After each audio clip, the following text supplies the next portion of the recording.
এটা তো একটা স্বাভাবিক ব্যাপার, কারণ হচ্ছে বিগত দিনে ওনারা রাজ্য সরকারের ছিলেন এবং রাজ্য সরকারের আমি যতটুকু শুনেছি কোনো এসআরডিএ বা কোনো একটা দপ্তরের চেয়ারম্যান হিসাবে ছিলেন। তো আজকে তো তৃণমূল সরকার চলে যে গেছে প্রায় 4 তারিখে নির্বাচন বিধি শেষ হয়েছে, রেজাল্ট হয়েছে, তার অনেক দিনই হয়ে গেল। এটা তো স্বাভাবিক নিয়মেই হয়েছে। বাজে লোক, একদম বাজে লোক। না, কোনো দরকার নেই। নিরাপদে রাখলে আরও ক্ষতি হয়ে যাবে। ওরে বাবারে, হুমকি! সব সমিতি গাঁজার কেস। আর এই 5 লাখ টাকা দাও, না গাঁজার কেস ভরে দেবো। আমাকে মারধর করলো এই 21 সালে।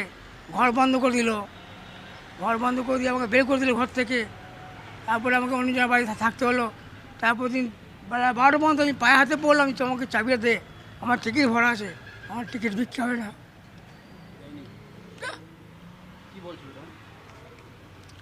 পায়ে হাতে পড়লাম।